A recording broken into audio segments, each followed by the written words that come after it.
not only does plastic hurt us, but more importantly, it hurts nature and our environment, right? And the issue is that plastic is completely artificial. So there's no such thing as, or in these high amounts, like plastic in nature, right? So it attacks and harms our environment. And on top of that, it has obviously physical downsides, right? For example, the most dangerous aspect of plastic is because it's unknown to the human body. It has no limitation, so it's just absorbed by our bodies, right? That's why it's found in so many different organs, because there is no block, right? For example, an elimination for it. So for example, when you take ammonia, for example, right? Your body is able to use that and to process it and to eliminate it, right? But when it comes to plastic, we have no means to detoxify and to eliminate these substances. It's very difficult, right? And that's the dangerous part. And one of the downsides of plastic is that because it's so small, that when we speak about microplastic, which has been published and what I posted today, is that it goes straight into the nucleus. It can harm DNA, right? You would consider genotoxicity. It can cause apoptosis, that means cell death, right? And this is a good thing actually, to have cells dying. For example, that's what happens in fasting if it's programmed. Yeah, so your cell has a certain lifespan, and it knows when it needs to die because it just becomes too weak for the entire system, so your entire body to function. And that's important. However, you can increase the speed of apoptosis, which is then unprogrammed, right? Because there's so many other factors which can cause increased cell death. And wait, I'm going to answer that question, Kidan. So that's the issue, right? And when you have multiple cases of apoptosis in your cells, what we speak about is necrosis, right? So really the dying of entire tissues. And that's the issue with plastic. So you can treat people as much as you want, but your environment is not healthy enough. That's why we speak about elimination. That's why we speak about cleaning up our diet, for example. But in the same manner, we also have to clean up our environment, because the environment determines on what we are consuming and what we are exposed to. That's why we need to push, in terms of holistic health, environmental changes. We have to push changes such as clean energy sources. We have to push changes such as the prohibition of any forms of plastic, right? Because these things, they obviously and apparently harm our environment, and because we're living in the environment that we're harming ourselves. So that's a big issue. And then obviously the most prominent cause, most prominent issue which comes with plastic is the hormonal imbalance, because plastic can emulate progesterone, right, which is a inactive, if you can say that, form of estrogen and of testosterone, and can boost estrogen levels in your body. And if you're a male or if you're estrogen dominant, this might cause big issues, right? Yeah, so basically that's on plastic. What did you say? I'm a bit late, but because plastic is so unknown to our body, it doesn't have any process to block the plastic, so it's important. Yeah, basically, from my understanding, that's what's happening, right? Obviously, we know what oil is. We know what some kinds of plastics are, but the way that we process them makes it really difficult to eliminate the plastic from our body, if that makes sense. Right, because it's just in such a high concentration, and because we're constantly exposed to plastic all the time, because we're speaking about microplastics, so you can breathe that in, you can inhale that if you're living in a city. Even when you're in a dirty beach and the sea is soaked up with microplastic, you might inhale it. It might diffuse through your skin just by touching it, right? So that's why we need to be careful of first what we touch, even receipts, because they contain some form of plastic. They might give you a microdose of microplastic, right? So be careful, don't freak out though, and more push global changes, right? So start by making smart choices, and the market will react, right? That's how capitalism works. And if there's no market for a product, either there are two options. Either you will get a brainwash so you like a product, or if it's a true market, there is no market for products like plastic because nobody wants to use it, right? And what we're trying to fight is not capitalism itself, it's the capitalism for the small and the socialism for the big, which is the issue. So the separation. Basically, that's it. Let me check. There was a question in regards to liver. Okay, oiliness around the eyebrows, and I have fatty liver. That can be caused. That's not a cause. That's more of a message from your body to you. So the eyebrow section right here, this T, is known, or let's say not the T, but here in the middle part, this part is known as the liver connection, right? So if you have what's it called, pimples, or if you have like warts or whatever here, it might be due to an issue with the liver, right? It does not mean that just because you have a pimple here that your liver is diseased or whatever, right? But if you have chronic issues in this region combined with other symptoms such as in general bad skin, the tendency to have short temper, all that stuff might be because your liver is not functioning properly. And let me tell you this, the liver is the most important organ for our physical health, with our lungs, with our brains, of course. But in terms of how your body functions in a mechanic way, the lungs and the liver are the most important ones. Yeah, because the liver is important for so many different things. It has so many different functions. It's actually so important that even if you lose 75% of your entire liver, your body is able to use the 25% and build the entire liver from scratch. That's how important the liver is, right? No other organ has the ability to be reproduced in such a manner. All right? So keep the liver clean as always. And a diet which we now consider an alkaline diet, where you consume lots of fruits, lots of hydrating fruits, and have some vegetables to it, and practice some form of fasting, even may take some herbs, that will help your liver, right? So starches in mass are not good for your liver. Alcohol, not good for your liver. Too much protein, not good for your liver. Well, not liver, but the kidneys, and the kidneys and liver are tightly related.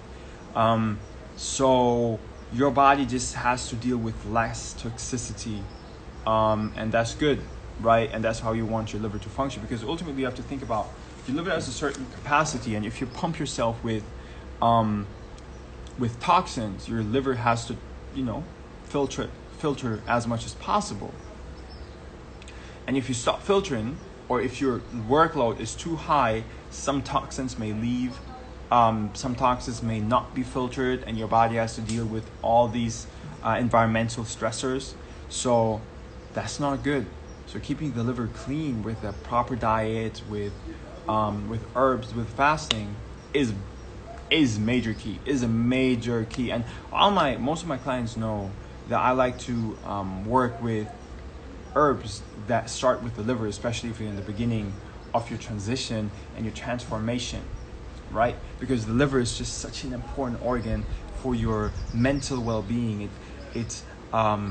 is responsible or somehow related to any sexual hormone. It is related to the way that you metabolize fat. So, the higher your body fat percentage, the more potential for oxidative stress that you have, which might decrease your lifespan and your health span, which is more important.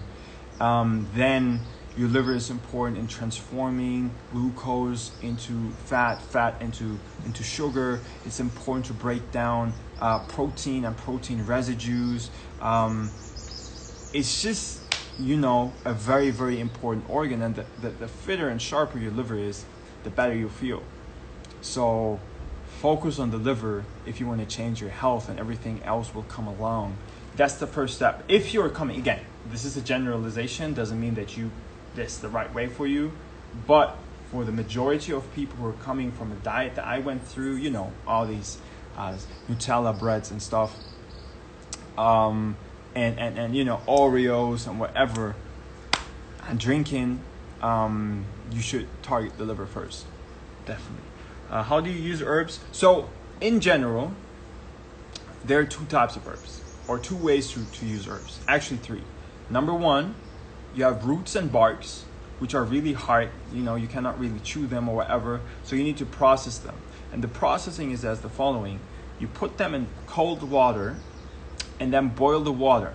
The moment the water boils, you remove it from heat or lower the heat and let it simmer for 20 minutes to an hour. And with flowers and leaves, you do not the opposite, but you miss a step, which is that you boil the water first, you lower the heat, and that's when you introduce the herbs, the flowers and the leaves. Why? Because you want the water soluble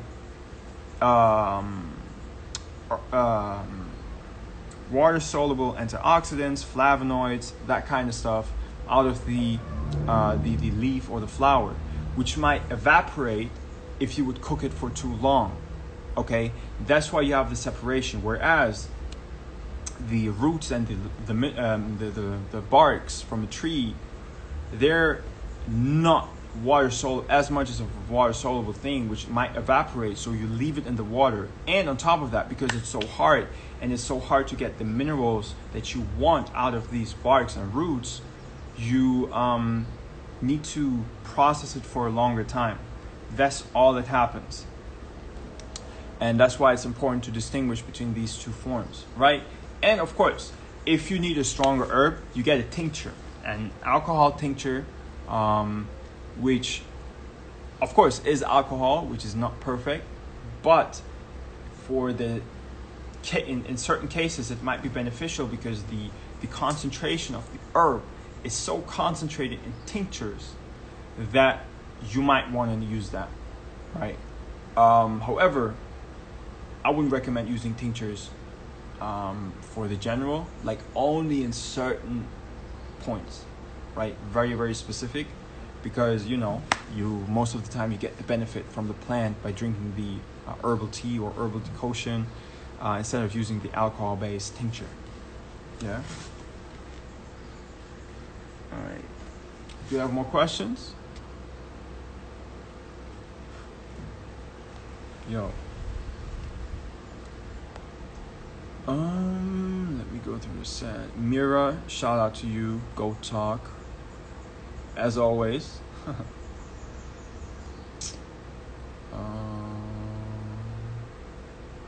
What about the vegetable glycerin ones?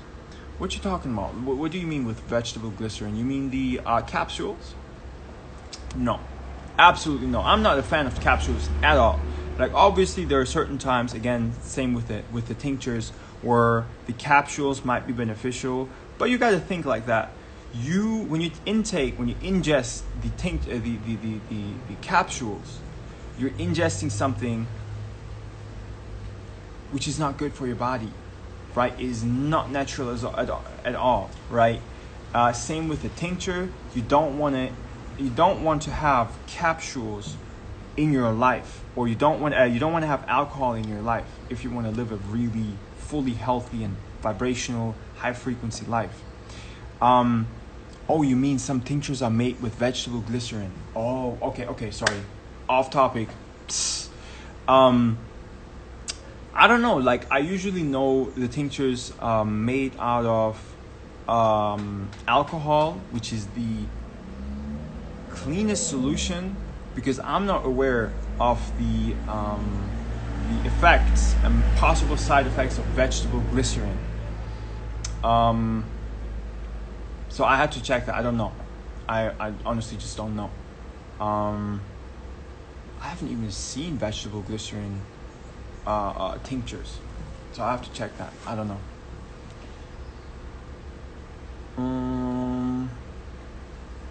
Good question though. Vegetable glycerin tinctures. Interesting. Literally never heard of it.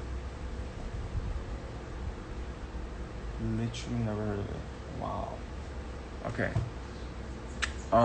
Yeah, organic Olivia. By the way, yes, I'm gonna post the live if Instagram allows me.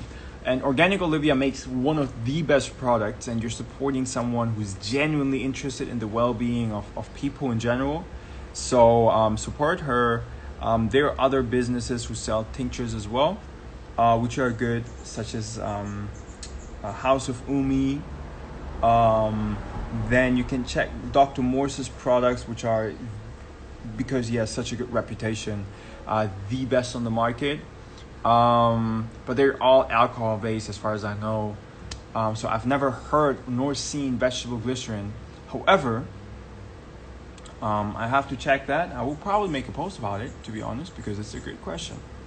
Was geht ab, Vanessa? Was geht ab, Lydia?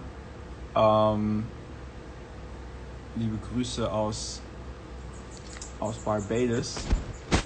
Some people recommend B12 with glycerin instead of alcohol, and some people say that glycerin is extremely unhealthy because it can harm the body and dries out the body's skin. I mean, ultimately, both are not good, so both are not perfect and should be used in certain situations when you need like an acute boost of whatever you wanna boost. And in general, it is safer to use the tea because it's difficult to overdose an unconcentrated herbal solution compared to a concentrated herbal solution, if that makes sense.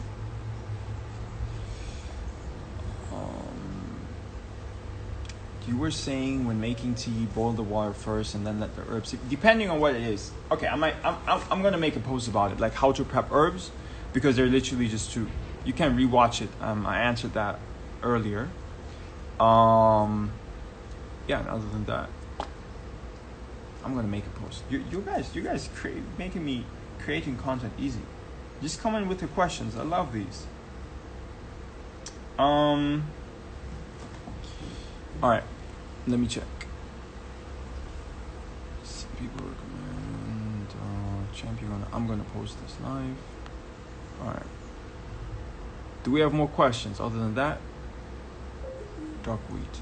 Yeah, so duckweed is the plant which has natural, bioavailable B12 in it. However, it's just the latest thing in the scientific community.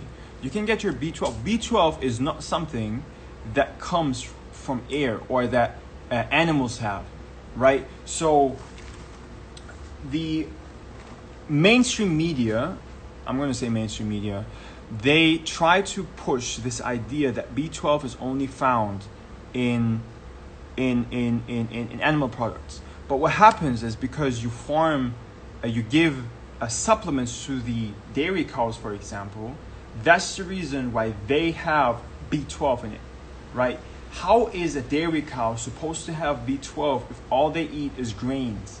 Because that's what they feed them for them to grow really big, right?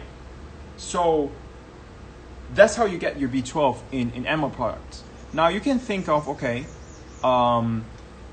free range dairy or free-range cows, they get their B12 through eating wheat and grass. But it's not literally the grass. B12 is produced by a bacteria, and that bacteria eats up cobalt, and that residue with which the bacteria creates is what we call vitamin B12. Now that vitamin B12 should be in nature, should be in your soil, should be everywhere, should be in your water. So for example, if you're drinking spring water, this ground or the soil, that should provide you with B12, right? It's the bacteria and the residues from the bacteria which provide you with the B12. Now, because we over-industrialize our soils, we over-industrialize and sterilize our production chains, what happened is that we, iterated B12 out of our supply chain. That's the entire thing.